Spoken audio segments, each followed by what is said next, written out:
Permítanme que comience al más puro estilo ciceroniano con una captatio benevolentie, porque como dijo Cicerón, no hay orador, ni bueno ni malo, sin público. Así que muchas gracias a todos ustedes por estar hoy aquí presentes. Este es nuestro protagonista, Marco Tulio Cicerón. Aquí tenemos las dos patrias, como él mismo decía, a las que pertenecía. Él nació en Arpino, una pequeña ciudad, digamos, provinciana, del Lacio, como ven ustedes, no muy lejos de Roma. Arpino, los habitantes de Arpino eran ciudadanos romanos de pleno derecho, es decir, Cicerón nació ya ciudadano romano desde un punto de vista jurídico. En Arpino su familia tenía riquezas. Su padre era un terrateniente y probablemente, aunque no tengamos noticia segura de ello, probablemente desarrolló una carrera política local. Pero el padre aspiraba a que sus hijos tuvieran una carrera política en Roma, la capital del imperio. Por eso los envió a los dos, a Marco, el mayor, a Quinto, el hijo menor, a Roma, cuando se convirtieron en adolescentes. En Roma no había escuela pública, de tal manera que quienes aspiraban a tener una formación, digamos, académica de un cierto fuste, tenían que acudir a una enseñanza privada y elitista. De hecho, los dos, tanto Marco como Quinto, se introdujeron en un pequeño círculo de adolescentes como ellos, que pertenecían a algunas de las familias más importantes de Roma y que estudiaban oratoria, retórica, gramática, derecho, filosofía, en algunos casos con algunos de los mejores oradores o filósofos griegos que se habían asentado en Roma. Es más, incluso para mejorar esa formación, Marco realizó lo que ahora diríamos un viaje de estudios. Una vez que había, digamos, terminado los estudios básicos en Roma en ese pequeño grupo privilegiado y durante unos meses estuvo por Grecia, por el Mediterráneo oriental, por Anatolia, recibió clases de filosofía, pero sobre todo lo que quería era estar en aquellos lugares donde se habían movido las grandes figuras, como por ejemplo grandes figuras de la antigüedad, como por ejemplo Aristóteles, quiso estar en Atenas, recorrer el Ágora, quiso ir a Eleusis, iniciarse en los famosos misterios de Eleusis. Esa fue la formación que recibió Cicerón y que le permitió introducirse en la vida política posteriormente. Cicerón fue un gran intelectual, un polígrafo que escribió de materias muy diferentes. Escribió, como vemos aquí, sobre política, su libro sobre la República, es decir, sobre el Estado, o De Legibus, sobre las leyes. Escribió, naturalmente, sobre filosofía. Quizás Cicerón no se encuentre entre los filósofos más originales de la historia de la humanidad, aunque tiene también sus aportaciones, pero tuvo algo muy importante para Roma y también para nosotros, viéndolo con perspectiva histórica, que es haber traducido, haber llevado al latín algunos de los principios básicos de la filosofía griega. Él era más bien un filósofo que bebía, digamos, de todas las corrientes filosóficas sin centrarse exclusivamente en una de ellas, lo cual no es necesariamente una cosa negativa, sino que ese eclecticismo tal vez era un elemento positivo del carácter ciceroniano.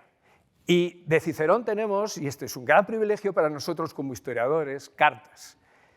Varios cientos de cartas que él escribió o a su amigo Ático o a su hermano Quinto o a los llamados familiares, entendido como tales, no solamente parientes, sino también amigos.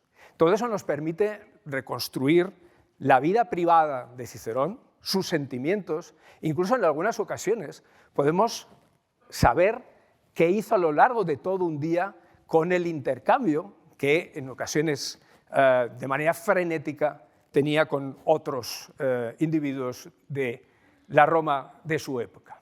Pero lo que nos interesa aquí hoy es hablar del Cicerón orador. Y permítanme que comience hablando de los principios por los que se regía Cicerón en cuanto a cómo debía plantearse un discurso, cómo debía actuar un orador, qué formación debía tener. Él escribió a lo largo de su vida varios tratados sobre retórica. Sobre la invención retórica, lo escribió cuando tenía poco más de 20 años.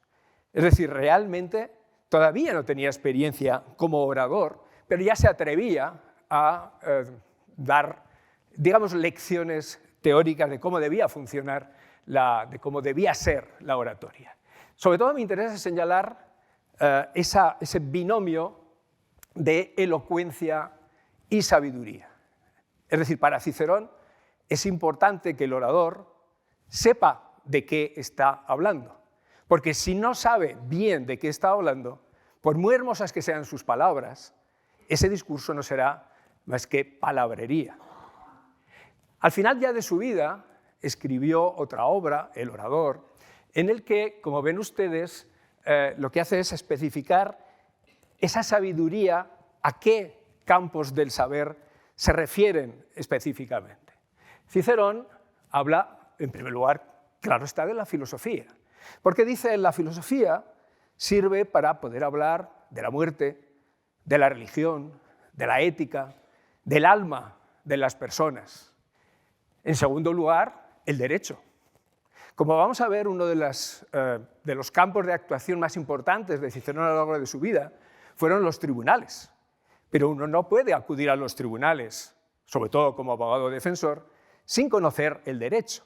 Pero no solamente el derecho de Roma. Tengan ustedes en cuenta que los senadores en Roma eran una especie de hombres orquesta, que tenían que saber de diplomacia, de derecho internacional, y a todo ello es a lo que se está refiriendo Cicerón. Y en tercer lugar, la historia. La historia, dice él, primero de Roma, pero también del Mediterráneo, de los grandes estados, de los grandes reyes, de los grandes reinos. Y esta es una característica de sus discursos, como por otra parte debía de ser la característica de muchos otros oradores, la utilización de ejemplos históricos, porque como él dice, proporcionan autoridad y crédito a un discurso. La obra retórica más ambiciosa de Cicerón fue esta obra sobre el orador, 3 volúmenes concebidos como un diálogo entre diferentes personajes, en el que él describe muy bien el proceso creativo de un orador. Primero, uno tiene que saber qué quiere decir. En segundo lugar, tiene que ordenarlo, tiene que organizarlo, tiene que darle un ritmo para que atraiga al espectador. Y después debe memorizarlo.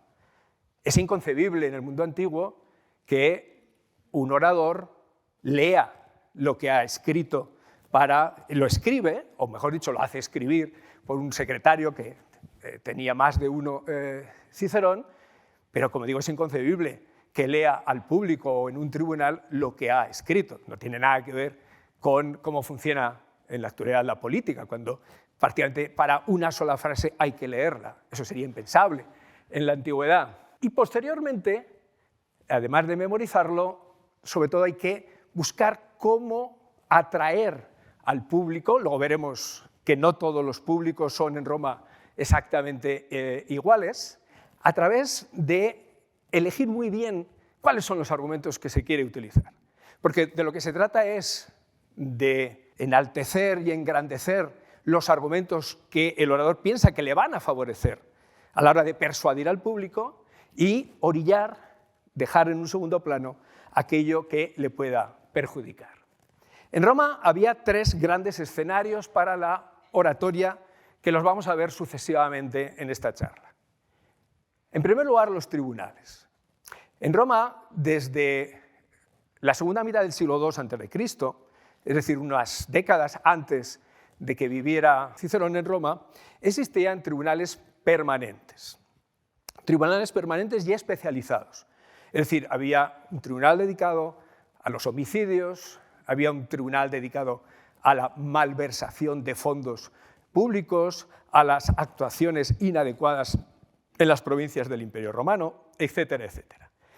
Cada año, al frente de esos tribunales, había un pretor, que es una de las magistraturas del currículum político de un romano, de hecho es el penúltimo escalón dentro de ese currículum político.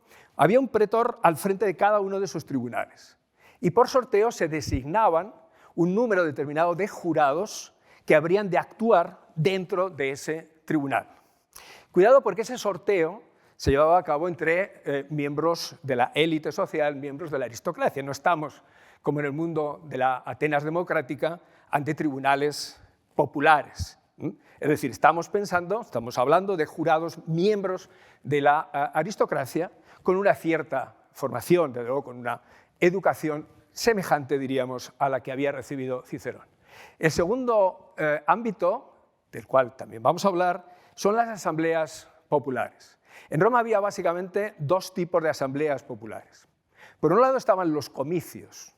En los comicios nunca se hablaba, quiero decir, no había nunca, no se ponía en práctica la oratoria, no había discursos y siempre se votaba.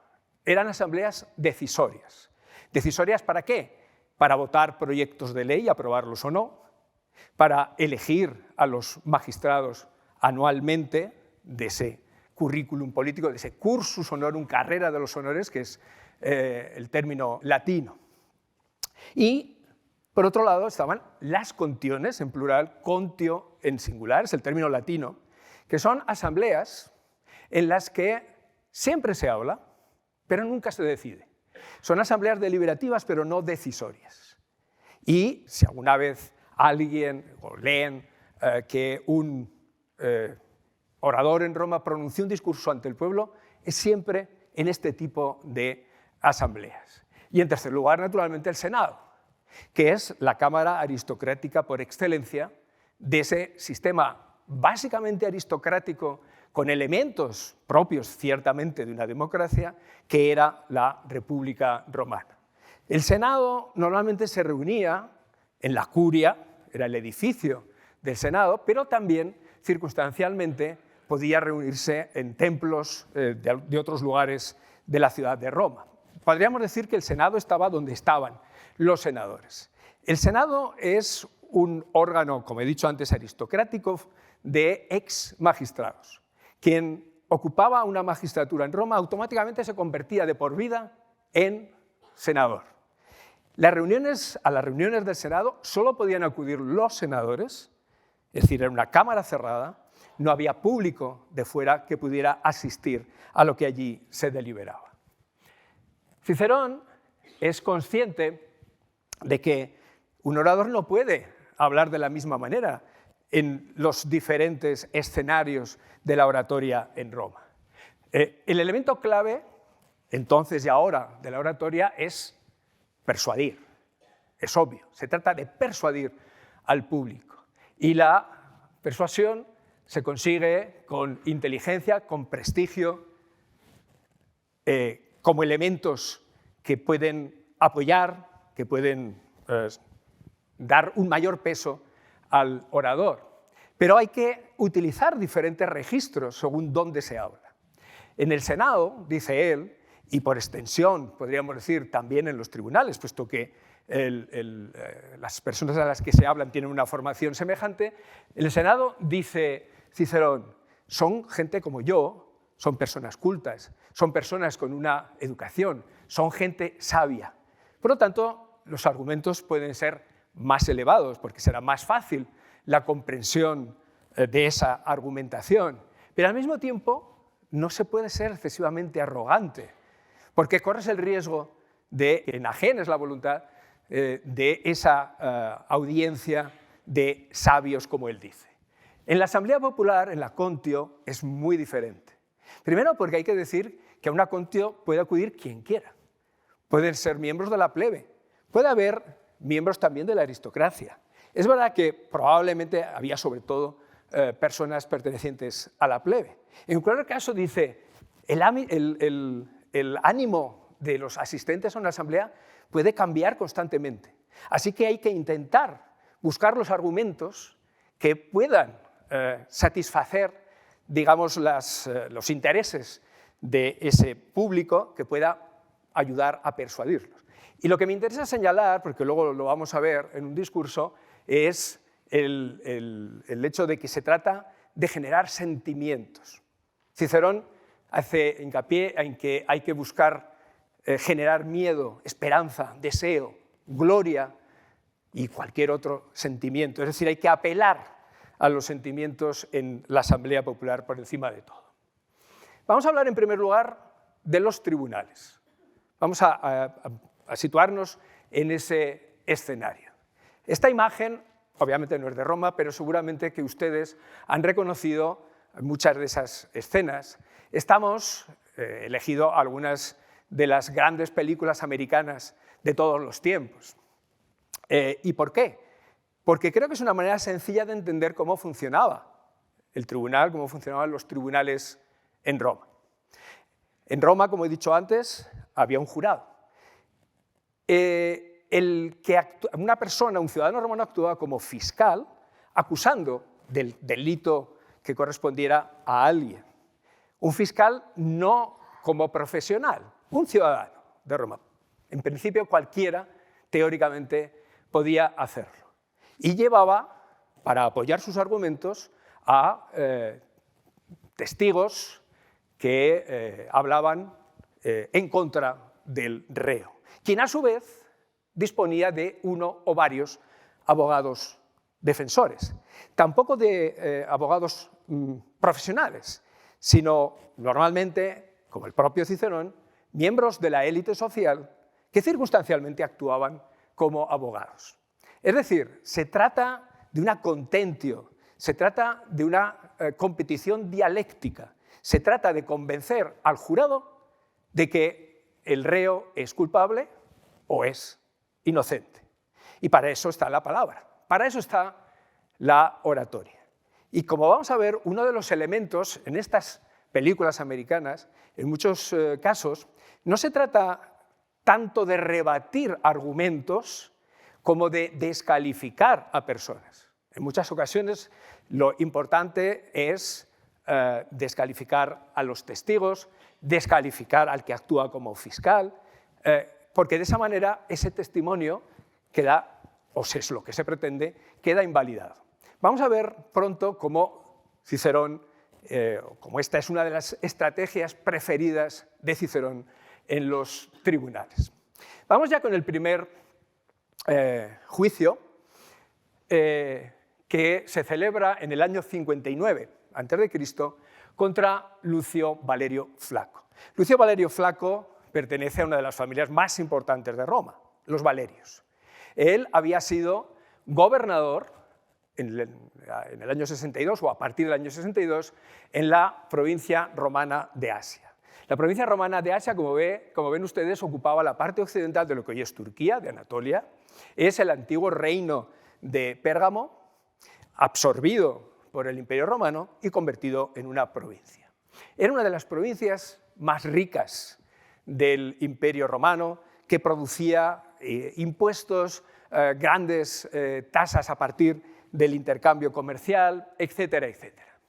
Pues bien, siendo gobernador de esta provincia, aparentemente Lucio Valerio Flaco cometió abusos en forma de una excesiva imposición de tasas a las ciudades que componían su provincia, o al menos algunas de esas ciudades.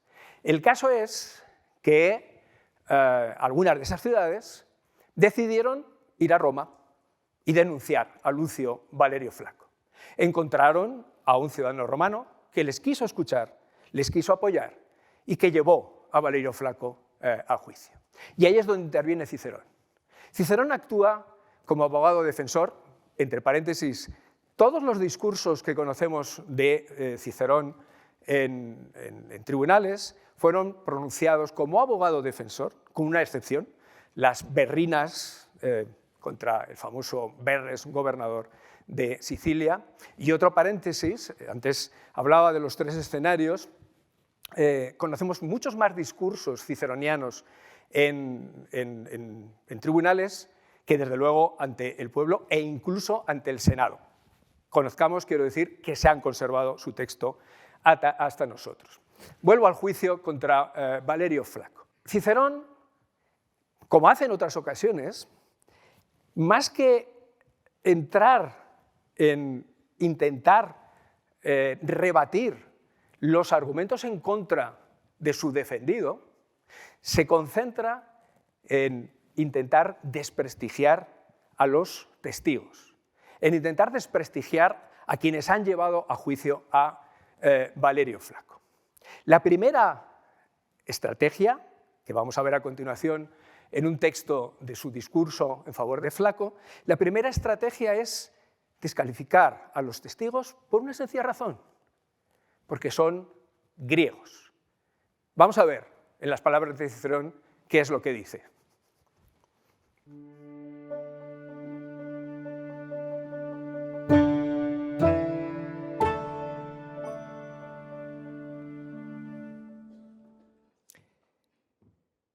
Jueces, solo os pido que consideréis que todos los recursos de la República, todo el estado de la ciudad, toda la memoria de los tiempos pasados, la salvación del presente y la esperanza del porvenir, están puestos y depositados en vuestro poder, en vuestros votos, en este único juicio.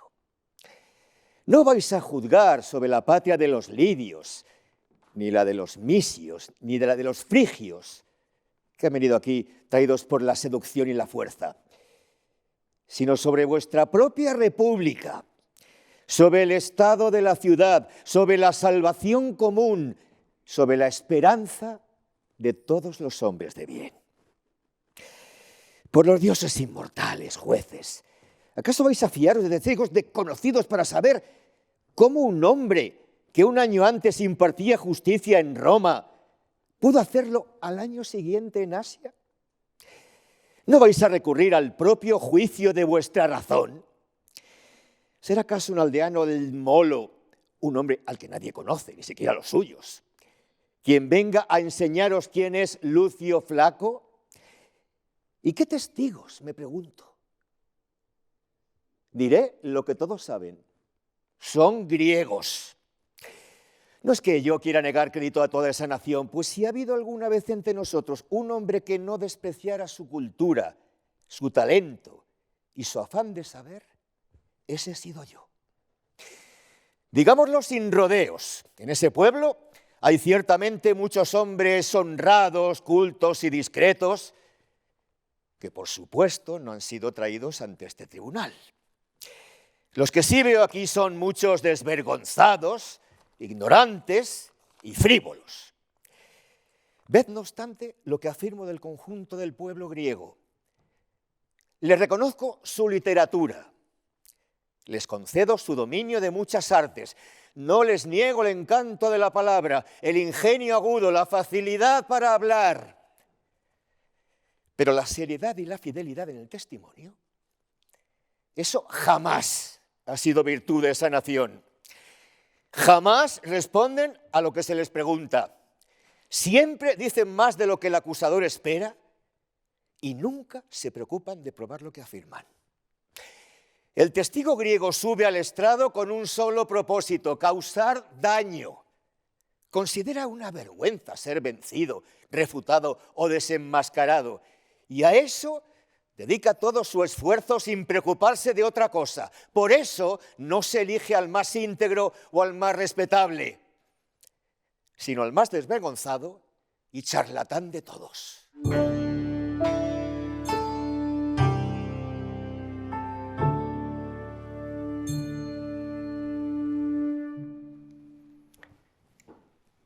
Como han visto ustedes, se trata, decía antes, de descalificar a los griegos, a esos testigos. Es más, si se han fijado, mencionaba Cicerón a un pequeño pueblecito de Anatolia, Tmolo, que a lo mejor no conocían los jurados, o sí, pero que Cicerón no había elegido al azar. Etmolo es una pequeña población en la montaña de la provincia de Asia, la montaña del occidente de Anatolia. Era una doble descalificación, como griego y como montañés, porque desde la mentalidad romana la civilización está en el llano, está en la agricultura. La montaña no es más que incultura. Y uno podría pensar, bueno, son argumentos retóricos, estamos en un tribunal. Y es cierto, claro. Cicerón está exagerando. Cicerón conoce muy bien la cultura griega, sabe griego perfectamente. Ya hemos dicho antes que hizo un viaje a Grecia, que conocía su filosofía. Pero también había un punto de creencia, un punto de, digamos claramente, de una cierta xenofobia en Cicerón. Vean ustedes como aquí, en una carta dirigida a su hermano Quinto, cuando Quinto iba a ir precisamente a Asia, a la provincia de Asia, como gobernador, vean lo que le dice: cuídate de los griegos, porque la mayoría son mentirosos, frívolos y aduladores. Pero hay una segunda línea, una segunda estrategia de defensa por parte de Cicerón. Cicerón no creía en la democracia. Lo expresa claramente aquí, en su obra sobre el Estado. Dice, la igualdad es injusta, aequabilitas es inicua, porque en la sociedad debe haber grados de dignidad. El mensaje que está trasladando Cicerón es, ¿cómo va a valer lo mismo mi voto? Una persona culta, una persona formada que sé perfectamente lo que necesita la comunidad de Roma, ¿cómo va a valer lo mismo mi voto que el del carnicero del Aventino? Eso es totalmente injusto. Es decir, lo que es la base de una democracia, que es la igualdad, es total y absolutamente rechazada por Cicerón. Y en esta segunda línea de defensa, como vamos a ver ahora, lo que Cicerón dice es, pero ¿cómo vamos a creer estas acusaciones? Estas acusaciones han surgido del voto en asambleas populares. ¿Quién puede creer que son auténticas, que son ciertas, que son justas acusaciones realizadas por votaciones democráticas? Es la democracia lo que hundió a la Atenas clásica y es la democracia lo que va a hundir también a estas poblaciones de la provincia, estas poblaciones griegas de la provincia de Asia. Escuchemos los argumentos de Cicerón.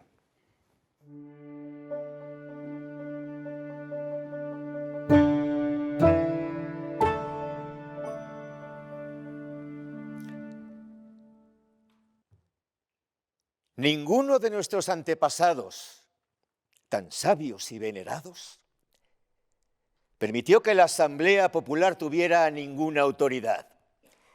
En cambio, los asuntos de los griegos se gobiernan mediante la temeridad de la Asamblea del Pueblo.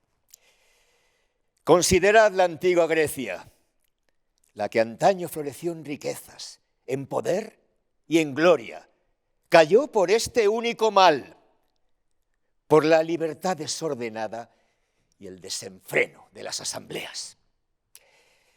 Si estas cosas ocurrieron en Atenas en tiempos en que esa ciudad no solo brillaba en Grecia, sino ante casi todas las naciones del mundo, ¿qué moderación pensáis que hubo en Frigia o en Misia? A los artesanos y a los tenderos, a toda esa hez de las ciudades, ¿qué dificultad hay en levantarlos? Así pues, tened presente que cuando oigáis estos supuestos decretos, no estaréis oyendo unos verdaderos testimonios, estaréis oyendo el fruto de la irreflexión del populacho, el griterío de una turba de ignorantes, el tumulto asambleario de un pueblo sin ninguna seriedad. Por lo tanto, estudiad a fondo la naturaleza y la razón de las acusaciones, porque no encontraréis nada que no sean falsas apariencias, terror y amenazas. Rehúso dar el nombre de testimonios a lo que el acusador llama decretos, porque esos decretos no son otra cosa que el bramido de una turba de indigentes y el motín irreflexivo de una asamblea de grieguecillos.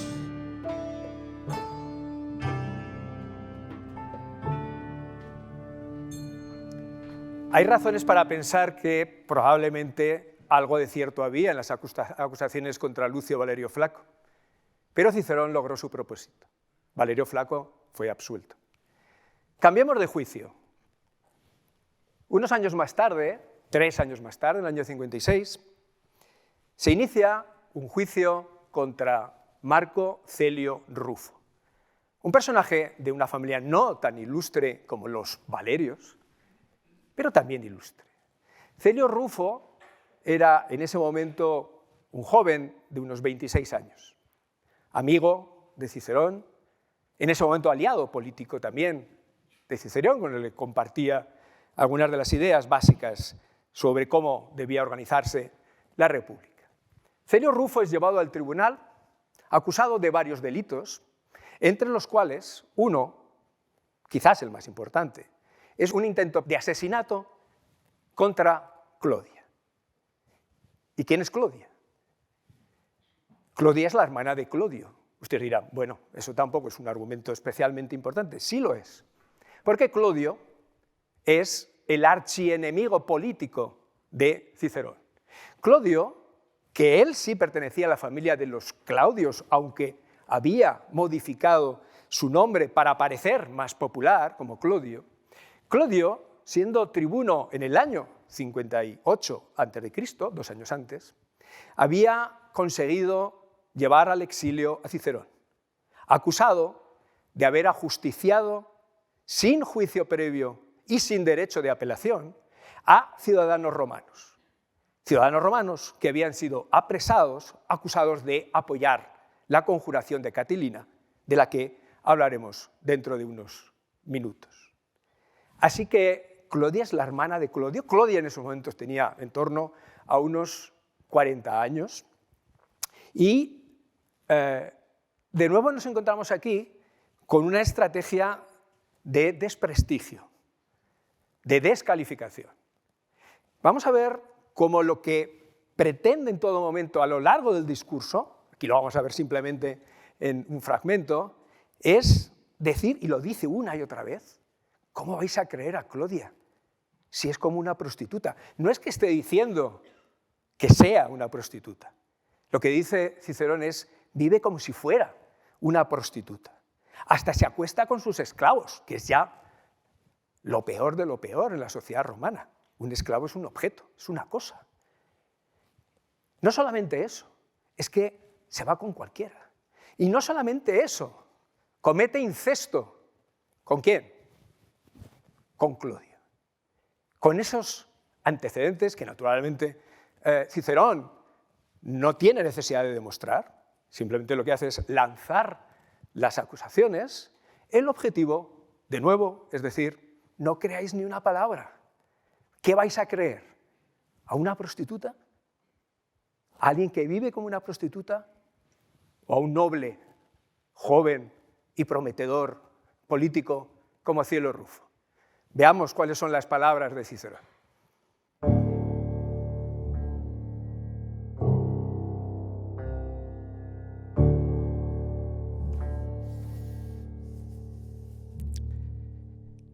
Un joven de renombrado talento, diligencia y prestigio es sometido a juicio y es asediado por todos los medios de que dispone una prostituta. Toda la cuestión en este proceso, jueces, gira en torno a Clodia, una mujer no solo noble, sino también bien conocida, sobre la cual yo no diré nada, salvo en lo que sea necesario para refutar la acusación. De modo que hablaré con moderación y no me extenderé más de lo que mi compromiso y la causa misma me exijan. Pues nunca he creído que debiera mantener enemistades con mujeres, especialmente con esa a quien todos han considerado siempre más bien amiga de todos que enemiga de alguien. Pero te pregunto a ti, personalmente, Clodia, si hubiera una mujer tal como yo la he descrito hace poco, que naturalmente no eres tú, de vida y costumbres como las de una prostituta, ¿te parecería el colmo de la desvergüenza y del escándalo que un joven hubiera tenido alguna relación con ella? Si esa no eres tú, como yo lo deseo, ¿qué razón hay para acusar a Celio? Así que muéstranos un procedimiento para nuestra defensa, porque o bien tu honestidad demostrará que Celio no ha hecho nada en que hubiera descaro, o por el contrario, tu deshonestidad le proporcionará a él la posibilidad de defenderse. Y ciertamente rechazaría las acusaciones contra Celio con más vehemencia si no me lo impidiera la enemistad que tengo con el esposo de esa mujer. Perdón, quise decir con su hermano, siempre me equivoco en esto. Así que no permitáis que en esta ciudad de Roma, por la influencia y caprichos de una mujer junto a su marido y hermano, se condene y destruya a Celio, un joven honorable. ¿Qué más queréis, jueces? Esta es la defensa de la inocencia. Esta es la única voz de la verdad. La acusación no da lugar a la menor sospecha. No existe ninguna prueba del hecho. No se menciona ningún testigo, ningún cómplice. Toda la acusación procede de una casa enemiga. En una casa como esa, en la que la dueña vive como una prostituta, en la que no se hace nada que pueda mostrarse públicamente, en la que imperan deseos desmedidos, lujos y, en fin, todos los vicios y escándalos inauditos, ¿acaso los esclavos no dejan de ser esclavos? De modo que lo que aquí se admite ni se discute no admite la menor duda. Si vuestro parecer es que esa mujer infame, cruel, criminal y lujuriosa ha inventado la acusación, si este hombre grave, sabio y moderado ha presentado un testimonio lleno de escrupulosidad.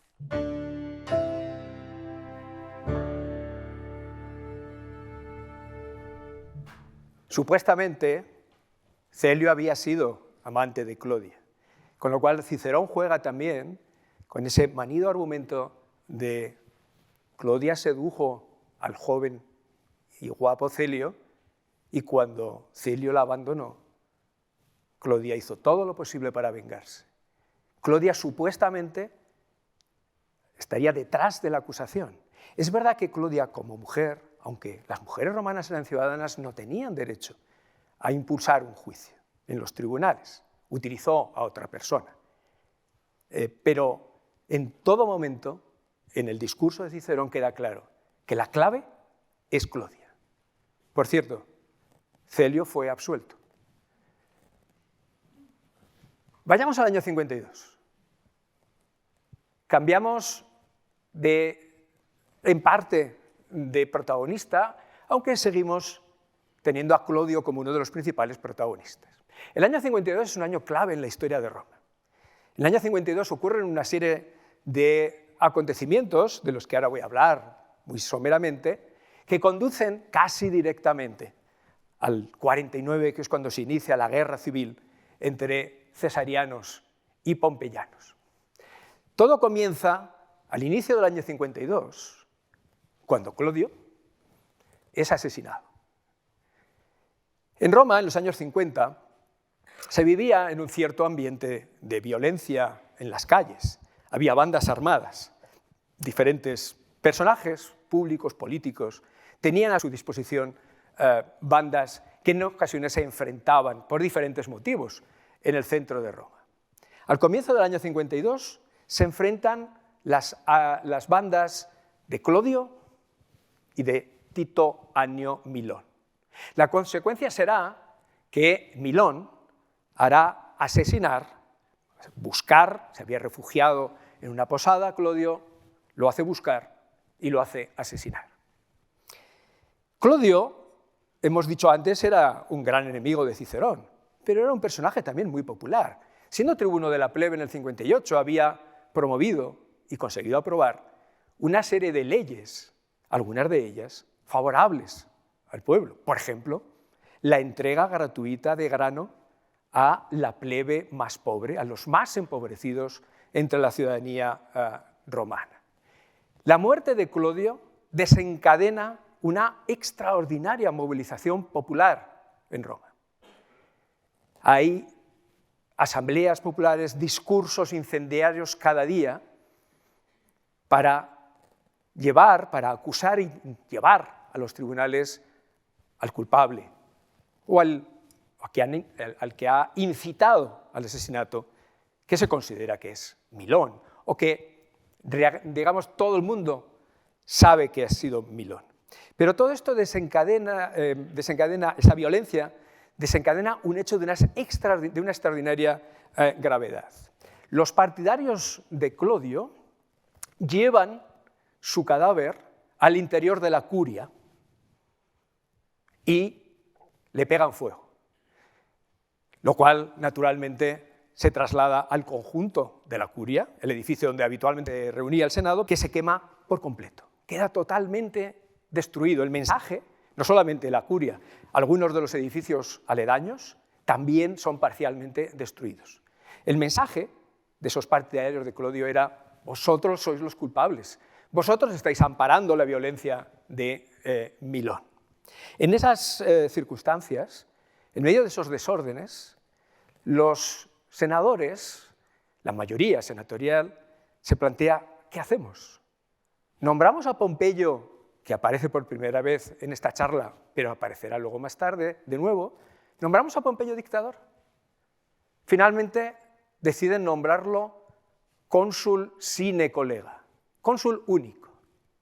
En Roma siempre, cada año, había 2 cónsules. Desde que los romanos expulsaron al último de los reyes, cuando acabaron con la monarquía e instauraron la república, siempre Roma había sido regida por 2 cónsules. Esta es la primera vez que solo hay un cónsul. Es una curiosa manera de nombrar dictador a Pompeyo, dándole todos los poderes, pero sin nombrarlo dictador. En ese contexto, Pompeyo lleva a cabo una represión de los clodianos, mucha gente va a juicio, gente que se ve obligada a exiliarse, debió de haber muertes en esa represión, pero para satisfacer, digamos, e intentar calmar los ánimos, finalmente decide aceptar la acusación contra Milón. Y Milón es llevado a juicio. Y ahí es donde entra en juego Cicerón. Cicerón es un aliado político de Milón, es un amigo personal.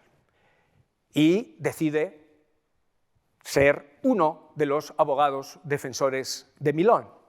Pero el ambiente estaba tan cargado, había tanta agresividad, que cuando, nos cuenta Plutarco en su biografía de Cicerón, cuando Cicerón acude al lugar donde tenía lugar el juicio, se encuentra con una multitud de personas, de partidarios de Clodio rodeando el tribunal. Porque el tribunal, los discursos se pronunciaban, como he dicho antes, de cara a un jurado, que era el que decidía, pero se celebraban en un lugar abierto, de tal manera que había gente que se podía situar alrededor del lugar de desarrollo del juicio. Es lo que en latín se llama la corona, que indica muy bien gente que está rodeando el lugar del juicio. Cicerón apenas puede hablar. Como dice Plutarco, le temblaba el cuerpo, casi no le salía la voz. Pero con todo, tenemos el discurso que él pronunció, o como luego veremos, tal vez el que él había querido pronunciar, pero que realmente no llegó a hacerlo, al menos al completo. Vamos a ver cuáles son los argumentos que utiliza Cicerón en defensa de Milón.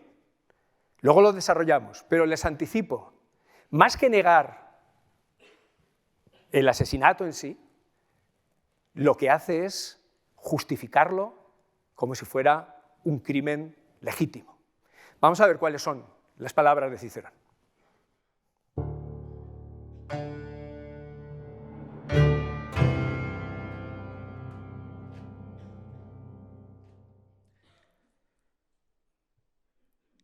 Si hay circunstancias en que con derecho se puede matar a un hombre, es sin duda cuando se repele la fuerza con la fuerza. ¿Para qué sirven las espadas? No se nos permitiría tenerlas si de ningún modo pudiéramos hacer uso de ellas. En suma, jueces, se trata de una ley no escrita pero natural, una ley que no hemos aprendido, ni leído, ni nos ha sido legada, sino que la hemos tomado, sacado y extraído de la propia naturaleza, para la que no hemos sido instruidos o preparados, sino que nos es innata y estamos imbuidos de ella. Si nuestra vida corriera peligro ante las asechanzas, la violencia y las armas de ladrones o enemigos, todo medio de buscar nuestra salvación se consideraría legítimo y los hechos se desarrollaron, jueces, tal como acabo de exponer. Fue el agresor el que resultó derrotado. La violencia fue vencida con violencia, o mejor, la audacia fue reprimida con el valor. Por otra parte, aunque renunciara a refutar la acusación tal como la he refutado, Milón podía impunemente exclamar ante todo el mundo con orgullo que ha matado a un hombre cuyo abominable adulterio en un lecho sacrosanto sorprendieron unas mujeres de la más alta nobleza. Aquel con cuyo castigo tantas veces el Senado decretó que debía expiarse la profanación de solemnes ceremonias religiosas. Aquel que ha cometido impío adulterio con su hermana carnal. Aquel que cometió numerosos asesinatos en el foro. Aquel para quien nunca hubo nada sagrado ni en sus crímenes ni en sus desenfrenos. Aquel, en fin, para quien ya no existían leyes, ni derecho civil, ni límites de las propiedades. Si Tito Anio Milón grita con una espada ensangrentada en las manos: ¡ciudadanos, he dado muerte a Publio Clodio!, ¿quién hay que lo apruebe y alabe? ¿Quién hay que no piense que Milón ha prestado a la República el mejor servicio de todos los tiempos y ha provocado una alegría inmensa en el pueblo romano, en Italia entera y en todas las naciones? Los griegos han tributado honores propios de dioses a los hombres que dieron muerte a los tiranos, y vosotros, al salvador de un pueblo tan grande como el romano, no solo no vais a concederle ningún honor, sino que además consentiréis que sea llevado al suplicio. Milón confesaría si hubiese cometido un delito. Haría la misma confesión que Ajala cuando mató a Espurio Melio, que Nasica cuando asesinó a Tiberio Graco, Opimio a Cayo Graco, Mario Saturnino y nosotros mismos a los catilinarios. Y si la República fuera agradecida, Milón se alegraría. Si fuera ingrata con todo, en medio de su difícil situación, él encontraría apoyo en su propia conciencia. ¡Ay, desdichado y desgraciado de mí! Un hombre como este, que nació para servir a su patria, va a morir en otra parte que no sea su patria. ¿Permitiréis que su cuerpo no tenga un sepulcro en Italia? Dichosa la tierra que acoja a ese hombre. Ingrata esta nuestra si lo expulsa y desgraciada si lo pierde. Pero acabemos ya. Las lágrimas no me dejan hablar y Milón se opone a que le defienda con lágrimas. Os ruego y suplico, jueces, que en el momento de votar os atreváis a expresar lo que sentís.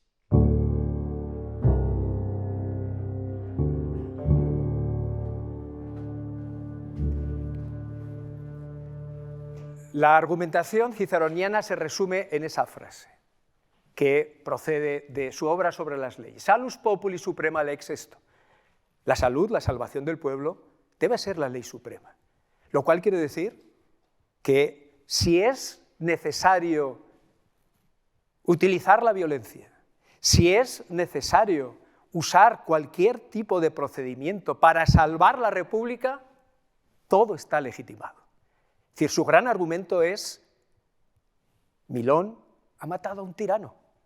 Por lo tanto, debe ser alabado como los griegos hacen con los tiranicidas. Y de hecho, ustedes han oído una retahíla de individuos, entre ellos el propio Cicerón, que son presentados como asesinos de tiranos y por lo tanto no asesinos, sino héroes de Roma. El tiranicidio es válido. El tiranicidio es legítimo si se utiliza para salvar la República. En este caso, Cicerón no tuvo éxito. Y Milón se vio obligado, fue acusado y se vio obligado a marchar al exilio. De hecho, ya no volvió, volvió unos años después, ya no volvió a Roma. Conservamos este texto de Casio-Dión, un autor que escribe en griego en el siglo III después de Cristo, en el que cuenta esta anécdota. Ustedes han visto antes cómo Plutarco cuenta en la biografía de Cicerón que Cicerón apenas podía hablar, tartamudeaba, no le salían las palabras, la gente le abucheaba, en cuanto pudo se fue. Pero luego reescribió el discurso y se lo mandó a Milón. Y Milón dijo: bonito discurso.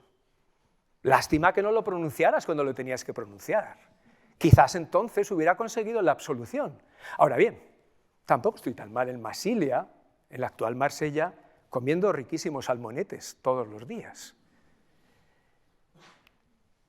Cambiemos de escenario. Vamos a la Asamblea Popular, a las contiones. Este es el escenario donde tenían lugar los discursos ante el pueblo. ¿Ven ustedes? Arriba la curia, ese lugar de reunión habitual del Senado, el que se quemó en el año 52. Enfrente están los rostra, la tribuna de oradores. ¿Por qué los rostra? Porque había quillas de barcos que habían sido hundidos por la marina romana, barcos enemigos, quillas que fueron empotradas, encajadas en la parte frontal de la tribuna de oradores. Por eso se llamaba los rostra. Desde allí habitualmente, aunque había otros posibles escenarios, desde allí es donde habitualmente hablaban los oradores en Roma y hablaban hacia el foro. Aquí ven ustedes ese mismo espacio, lo que ven los rostra en ese color rojo, y enfrente, en un naranja más intenso, sería la zona en la que con seguridad los que acudían podían escuchar al orador, mientras que a medida que se alejaban de la tribuna de oradores, seguramente sus palabras llegaban con más dificultades. Claro, piensen ustedes que obviamente no había micrófonos, no había altavoces, lo que cuenta es la voz del orador, la potencia, algo que por otra parte es absolutamente necesaria en la antigüedad. Pero cuando hablamos de asistentes a las asambleas en Roma, no podemos pensar en miles de personas, porque hubiera sido imposible que la palabra de Cicerón o de cualquier otro orador llegara al otro extremo del foro. De hecho, se han hecho pruebas, se han hecho ensayos y se ha visto con claridad esto, si además tenemos en cuenta que el silencio no era absoluto. Probablemente habría un murmullo permanente, la gente hablando, la gente comentando lo que el orador dice. Es decir, estamos pensando en como mucho cientos de personas. Ahora bien, lo que se oía ahí, luego, de una manera capilar, a través de los rumores, de las habladurías, se distribuía, se esparcía por toda Roma. Pero el epicentro de donde surgen esos rumores es siempre la tribuna de oradores. He elegido como primer pasaje uno en el que Cicerón hace alarde de que no es un noble perteneciente a una familia tradicional. Esto es el llamado togado Barberini. Aquí vemos a un noble romano, no sabemos quién, que tiene en sus manos los bustos de dos de sus antepasados. Esto es lo que en latín se llama imagines maiorum, las imágenes de los antepasados. Es una declaración, una demostración de fuerza. Lo que está diciendo este individuo, estos son mis antepasados y han sido cónsules, han sido triunfadores. Es decir, piensen ustedes en los Cornelios, en los Valerios, en los Fabios, en los Flavios, en los Claudios, gente de pedigrí. Pero Cicerón no tenía ese pedigrí, no tenía antepasados que hubieran sido senadores. Él venía de Arpino.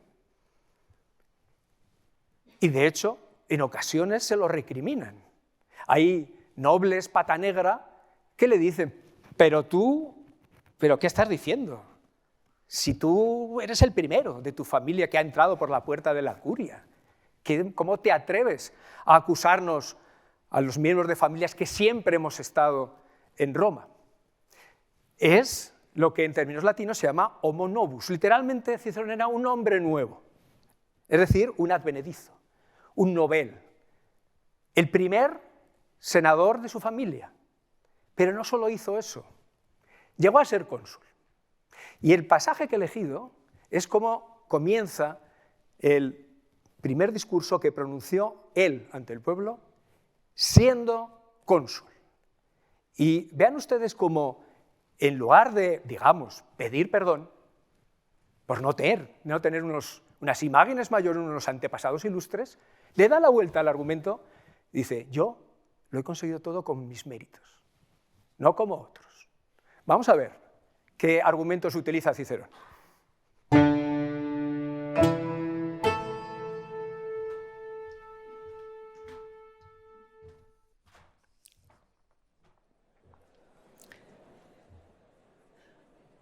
Es esta la usanza, ciudadanos,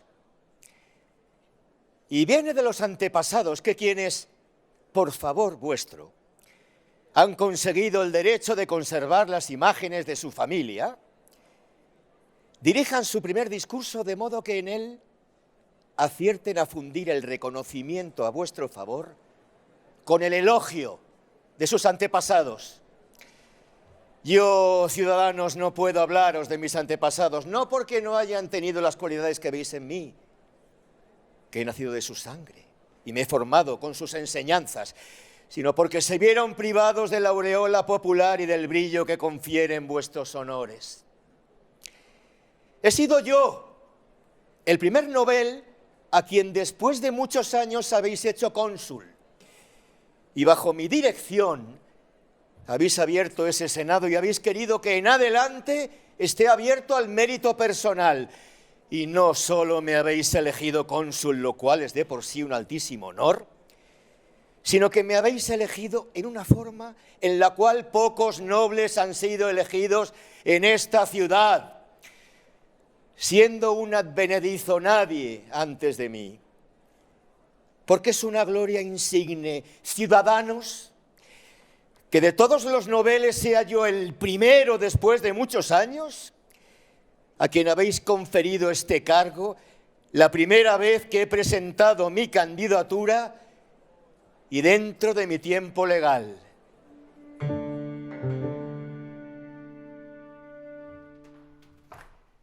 Cicerón se enorgullece, se vanagloria de que la primera vez que se ha presentado al cargo de edil ha sido elegido.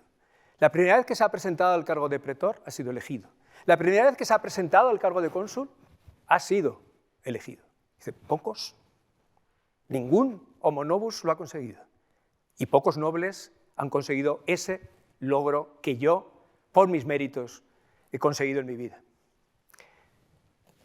Retrocedemos ligeramente en el tiempo. Nos vamos al año 66, el anterior discurso era como cónsul en el 63. Estamos en el 66.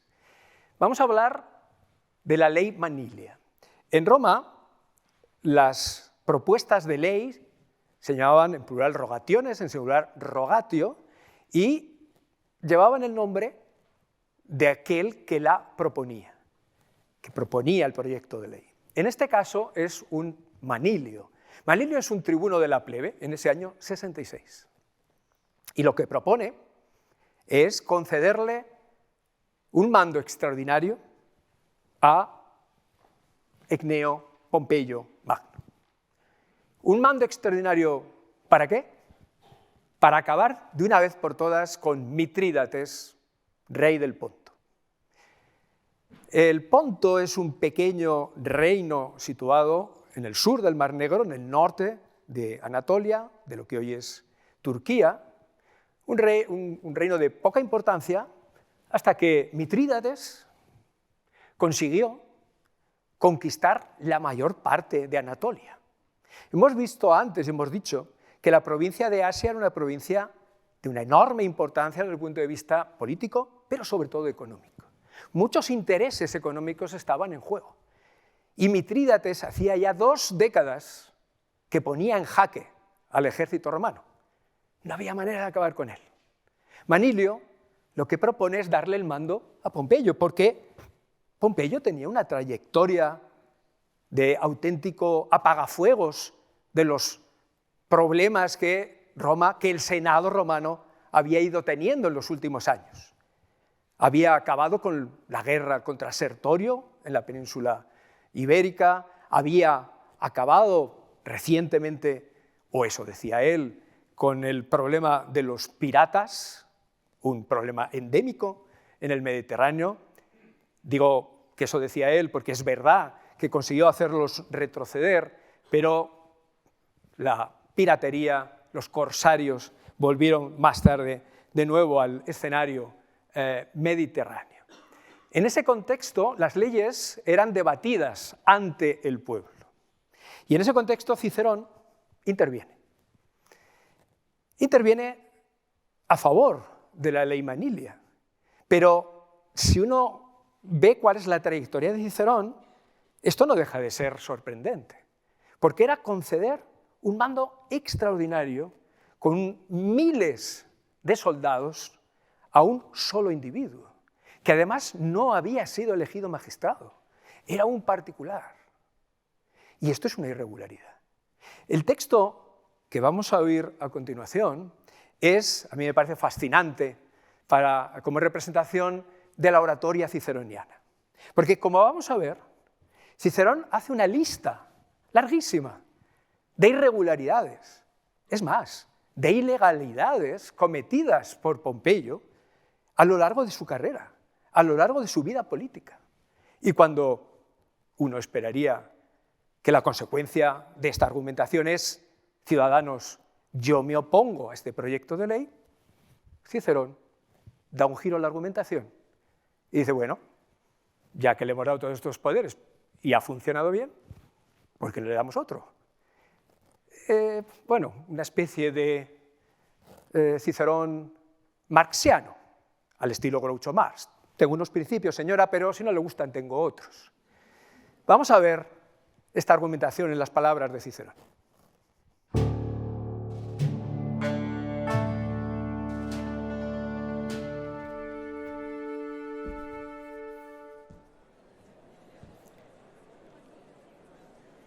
¿Hay algo más nuevo que ver a un joven adolescente que no ejercía funciones oficiales organizar un ejército en un momento en que la situación política era difícil? Pompeyo lo organizó. Y ver que estaba al frente del mismo, él estuvo. Y que dirigía bajo su mando con gran éxito aquel cometido, lo dirigió. ¿Hay algo que esté más fuera de lo usual que confiar el mando supremo de un ejército a una persona muy joven, cuya edad distaba mucho de la necesaria para ser senador, encargarle el gobierno de Sicilia y de África, y en esta última provincia la dirección de la guerra? Sí, en todas estas misiones dio pruebas de una integridad, de una dignidad y de un valor extraordinarios. Terminó la peligrosísima guerra de África e hizo volver al ejército victorioso a su patria. ¿Hay algo tan nunca oído como que llegue a disfrutar de los honores del triunfo un caballero romano?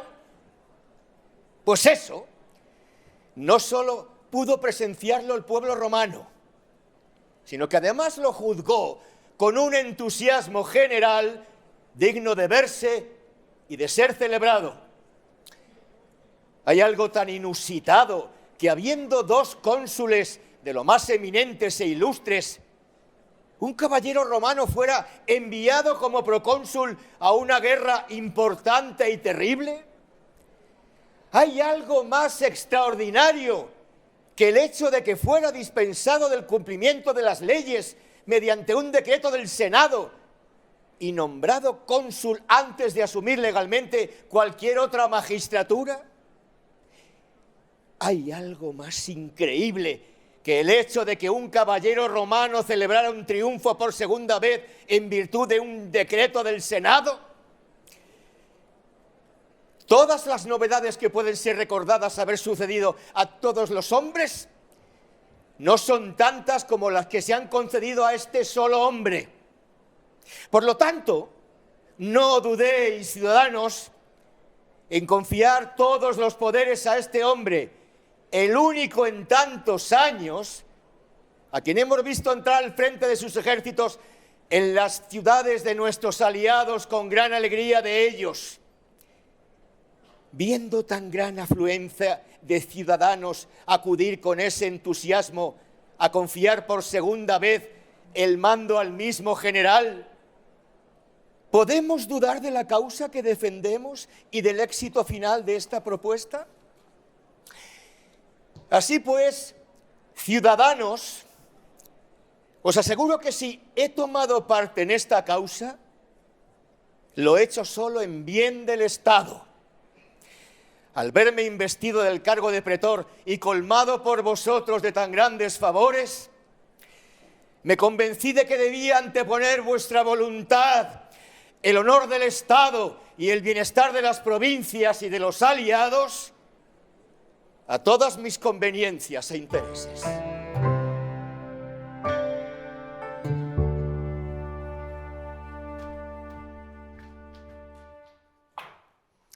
Este es otro argumento característico de la oratoria ciceroniana. Todo lo hago por vosotros. Es el bien común lo único que yo busco. En realidad, algún interés tenía en defender a Pompeyo, porque 3 años después quería ser cónsul, lo fue, y para eso Cicerón necesitaba el apoyo de Pompeyo. Vayamos con el tercer y último discurso que quiero sacar a colación aquí de los pronunciados por Cicerón ante el pueblo. Me refiero a las Catilinarias. Como ustedes saben, la conjuración de Catilina tuvo lugar en el año 63, cuando Cicerón era cónsul. A Cicerón le llegaron rumores de que Catilina estaba montando una conjura para hacerse con el poder. Cicerón fue reuniendo pruebas y su objetivo, en primer lugar, fue convencer al Senado y al pueblo de que la conjura existía. Y, naturalmente, volcar la opinión pública en contra de Catilina. En el discurso ante el pueblo que vamos a oír a continuación, Cicerón, si recuerdan ustedes cuando hemos hablado de Cicerón decía que hay que hablar de diferente manera en el Senado y ante el pueblo, hemos dicho, ante el pueblo hay que buscar sentimientos. Bueno, esto es lo que vamos a ver que hace Cicerón. El pasaje que yo he elegido tiene lugar, el discurso tiene lugar cuando Catilina ya ha salido de Roma. Pero Cicerón tiene mucho interés en conseguir que la plebe no esté a favor de Catilina y de los catilinarios, que no haya una movilización popular. ¿Cómo pretende conseguirlo? Con el miedo, generando miedo entre la población. Van a oír ustedes como en diferentes ocasiones Cicerón da a entender de manera más o menos clara y abierta que Catilina lo que quería era incendiar Roma. Nada asusta más a la población de una ciudad y especialmente a los más pobres, a los más desfavorecidos, que perder su casa, que perder sus enseres. Eso es lo que les dice en diferentes ocasiones. Y por otro lado, y esto también es muy característico de la retórica ciceroniana, Cicerón viene a decir lo van a oír. No, bueno, yo no he sido. Bueno, sí he sido. Bueno, han sido los dioses. Bueno, en realidad han sido los dioses porque me han apoyado a mí, ¿no? Ese juego de decir lo que no es diciendo lo que quieres transmitir exactamente a los ciudadanos. Vamos a ver cómo Cicerón se enfrenta ante el pueblo para acusar a Catilina de todos los males, para intentar desmovilizar al pueblo y que no dé su apoyo a los catilinarios. Oigamos a Cicerón.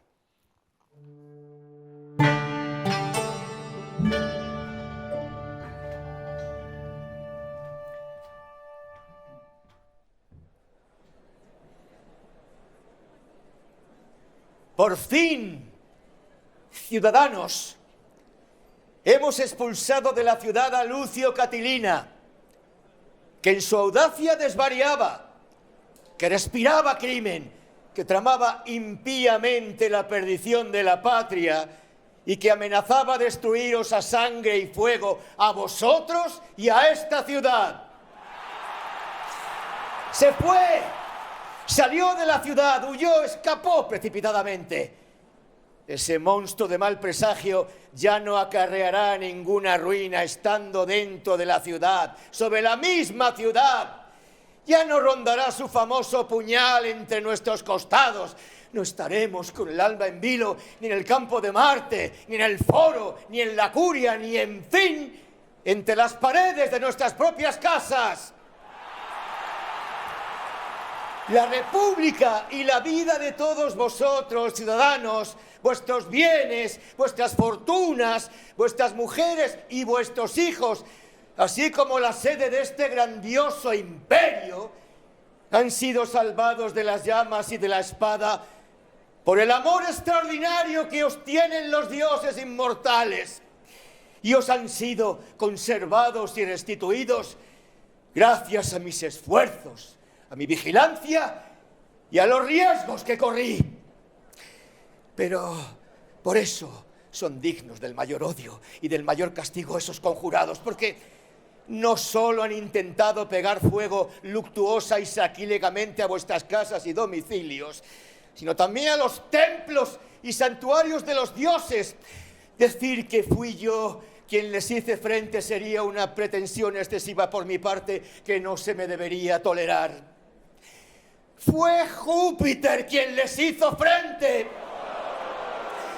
Fue él quien quiso salvar el Capitolio, estos templos, la ciudad entera y a todos vosotros. Bajo la inspiración de los dioses inmortales, fui yo quien llegó a esas pruebas tan abrumadoras. ¿No pensáis que eso es una obra divina? Por lo tanto, ciudadanos, puesto que se ha decretado acción de gracias en todos los altares de los dioses, celebrad solemnemente estos días acompañados de vuestras mujeres y vuestros hijos, pues os habéis librado de un fin extremadamente cruel y desgraciado, y además sin matanzas, sin derramamiento de sangre, sin haber reclutado ejércitos, sin combatir. Habéis vencido sin dejar de vestir la toga y teniéndome a mí por único guía y jefe, y vestido igualmente con la toga.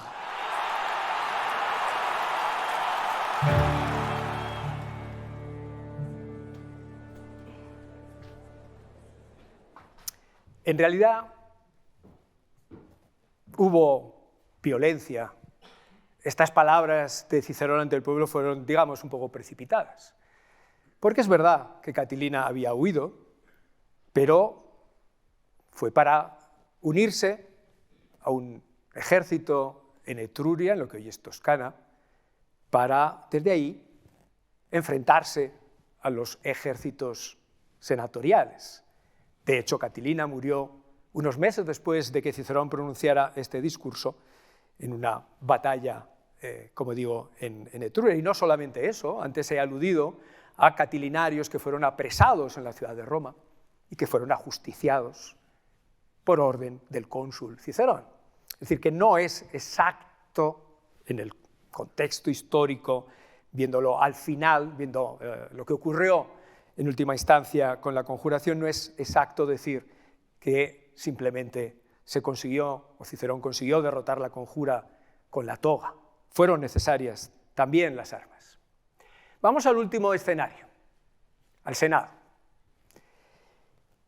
Ya he dicho al principio, cuando hablábamos de los tres escenarios, que el Senado normalmente se reunía en la curia. Aquí tienen a Cesare Macari, este famosísimo cuadro del siglo XIX, él pintó alguno más. El Senado podría ser así, en forma de hemiciclo, o tal vez con bancos corridos a ambos lados, y el orador hablaba o bien desde su escaño, desde su asiento, o bien, como vemos aquí, en esta reconstrucción fantasiosa, desde el centro, digamos, de lo que era el centro del espacio que formaba la curia. Pero ya he dicho antes que el Senado también se podía reunir en un templo. Estamos de nuevo, seguimos con la conjuración catilinaria, pero en este caso en el discurso, en el primer discurso pronunciado por Cicerón en el Senado. En la representación de Macari ven ustedes aquí a la derecha, en un rincón, a Catilina. Catilina alejado de todos, repudiado por todos, gracias al discurso de Cicerón. Les confieso que al principio me he resistido a introducir el texto breve que vamos a escuchar a continuación, porque seguramente todos ustedes lo van a reconocer. En algún momento lo hemos oído o lo hemos traducido si hemos estudiado latín en el colegio o en la universidad. Pero me parece tan potente, tan poderoso este discurso. No hay proemio, no hay prolegómenos, no hay captatio benevolente. Cicerón, desde el primer momento, lo que hace es acusar a Catilina de ser un monstruo, de destruir la ciudad, de querer destruirla, porque lo que quiere convencer al Senado es de que hay que acabar con él. En realidad, lo que merece Catilina es la muerte. Oigamos de nuevo a Cicerón.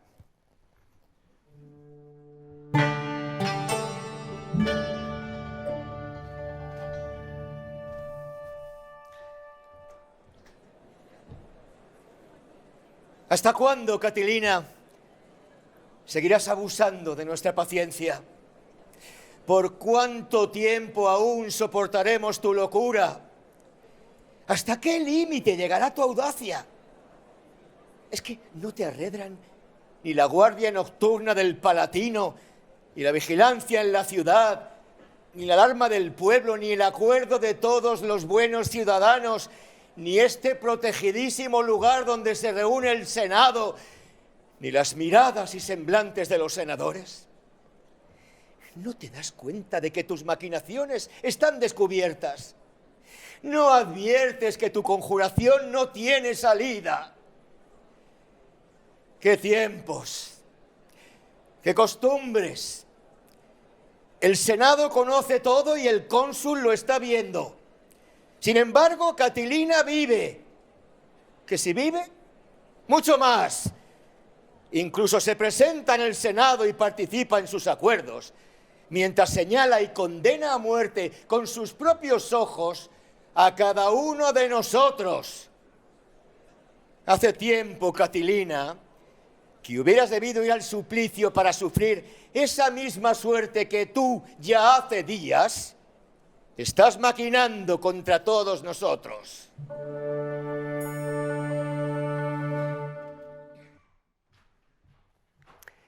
El último ciclo de discursos del que quiero hablarles en esta charla son las filípicas. Discursos pronunciados por Cicerón contra Marco Antonio. El nombre de filípicas que el propio Cicerón quiere dar a estos discursos deja bien a las claras cuál es el mensaje y con qué posición política se identifica Cicerón. La semana pasada, quienes de ustedes oyeron hablar de las Filípicas de Demóstenes. Demóstenes las pronuncia contra Filipo de Macedonia. Demóstenes se presenta como el defensor de la libertad frente a la tiranía que quiere imponer el rey Filipo de Macedonia a los atenienses. Ese es el mensaje subliminal del nombre, del título Filípicas para los discursos de Cicerón. Cicerón está defendiendo la libertad frente a un tirano, Marco Antonio. Julio César había sido asesinado en los idus de marzo del año 44 a.C. Cicerón no parece que interviniera directamente y activamente en la conjura, pero a posteriori la legitimó, justificó el asesinato. Pero desde el primer momento se dio cuenta de que el trabajo no estaba bien hecho. Sí, César había desaparecido, pero no se había acabado con ese entramado que César había creado a su alrededor. Las alianzas, los amigos, los intereses políticos y económicos. Y en ese centro, en el centro de esas alianzas estaba Marco Antonio. De hecho, vean esa carta que Cicerón escribe a su amigo Ático, apenas ni siquiera 2 meses después del asesinato de César, en el que ya le dice, es que se ha dejado un heredero de César, Marco Antonio. Así que esto no acabará mientras no acabemos con él.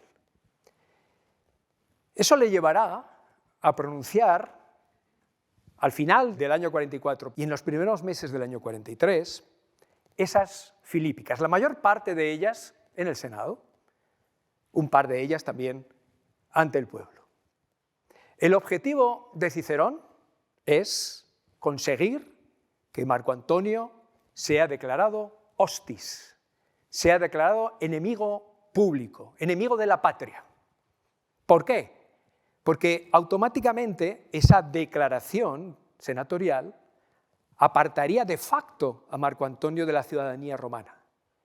Lo convertiría en un apestado, lo convertiría en alguien que puede ser legalmente asesinado. Porque, como hemos visto antes, en la defensa que Cicerón hace de Milón en su discurso, todo es legítimo si se trata de salvar la República. Así que lo que vamos a oír a continuación es un retrato de un malvado, de un personaje que tiene todos los defectos, según Cicerón, Marco Antonio, con el que habría que acabar, habría que declararle la guerra. Y vamos a ver otro ejemplo extraordinario de la oratoria ciceroniana.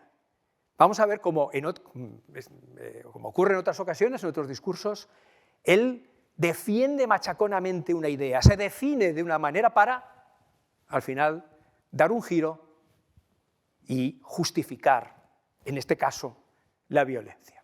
Escuchemos de nuevo a Cicerón.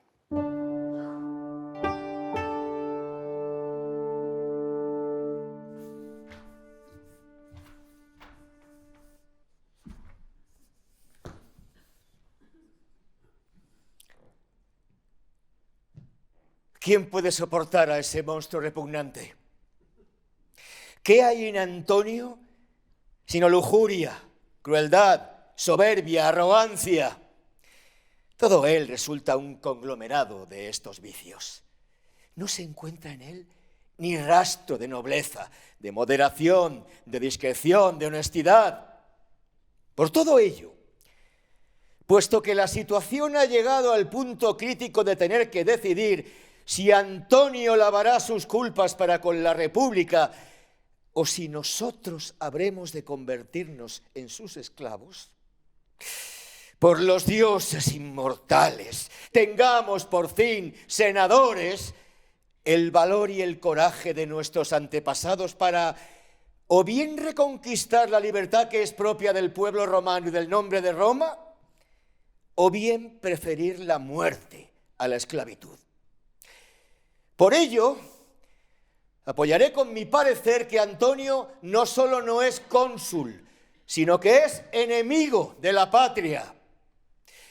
Por esto, senadores, os digo que conviene decretar el estado de alarma, ponernos el uniforme de campaña, realizar un reclutamiento. Si se hacen estas cosas, el propio rumor de nuestra severidad ahogará la locura de ese criminal gladiador. Comprenderá que ha emprendido una guerra contra la República, se enterará de la energía y la fuerza del Senado unido. Os ruego y suplico, senadores, que ante todo toméis sin ofenderos lo que diga, aunque sea no solo duro de oír, sino también increíble que esto haya sido dicho por Marco Tulio Cicerón. Así pues, yo, que siempre he defendido la paz y he deseado la paz, sobre todo la paz entre ciudadanos, yo, hijo de la paz, que desde luego no sería cuanto soy sin la paz entre ciudadanos, yo que siempre alabo la paz, que siempre la defiendo, no quiero que haya paz con Marco Antonio. ¿Por qué no quiero la paz? Porque es vergonzosa, porque es peligrosa, porque no es posible. Si queremos disfrutar de la paz, hay que hacer la guerra. Si descartamos la guerra, nunca disfrutaremos de la paz. Senadores, desde el principio de esta lucha que hemos acometido contra unos ciudadanos sacrílegos y criminales, he temido que una engañosa propuesta de paz apagara nuestros afanes por recuperar la libertad. Nada hay más horrible que ese ciudadano, que ese ser humano, si ha de ser considerado así, que desea la guerra civil. Pero en primer lugar hemos de ver, senadores, si la paz es posible con todos o si hay alguna guerra imposible de apaciguar en la que un pacto de paz es una ley de servidumbre. Así pues, alegrémonos de que nos ofrezca una forma de luchar. O bien disfrutaremos de una república vencedora, o bien sometidos, que Júpiter aparte este prestigio, viviremos. Si no respirando, sí con el reconocimiento de nuestro valor.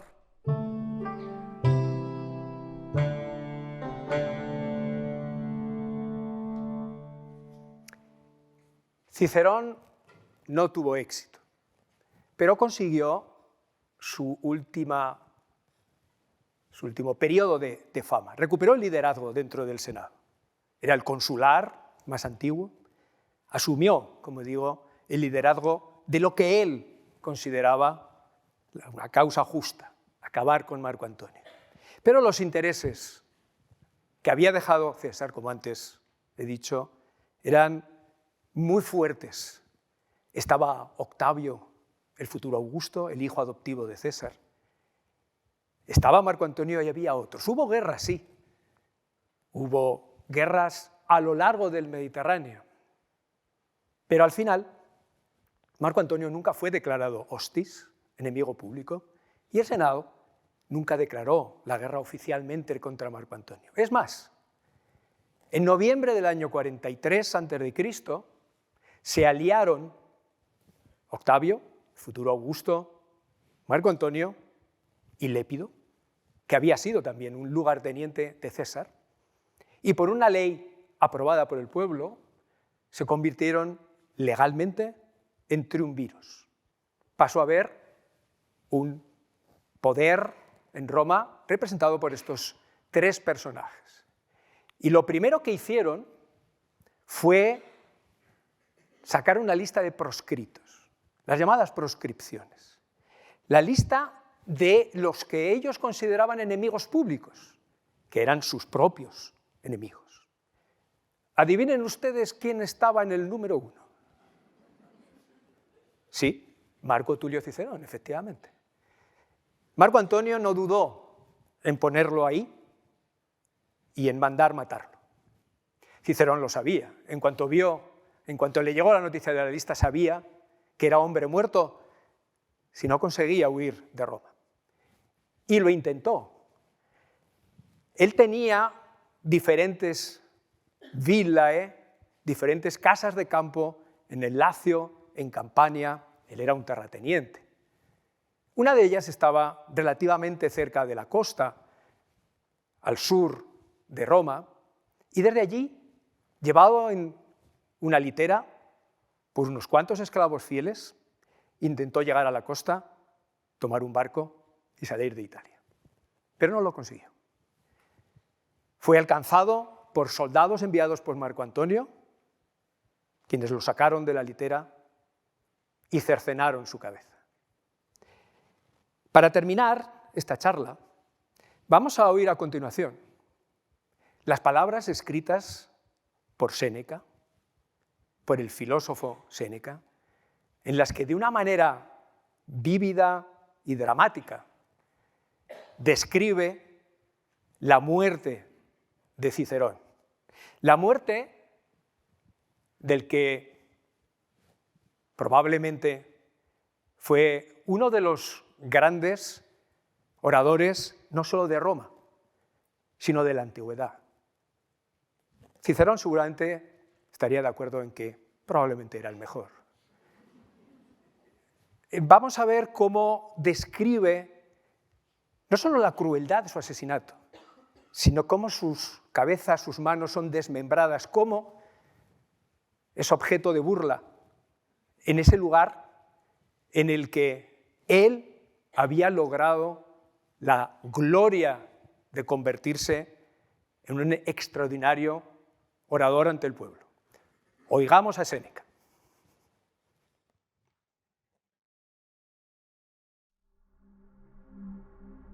Está bien atestiguado que los esclavos de Cicerón estaban dispuestos a luchar con valor y fidelidad. Pero él les ordenó dejar en tierra su litera y soportar con serenidad el destino adverso que su suerte imponía.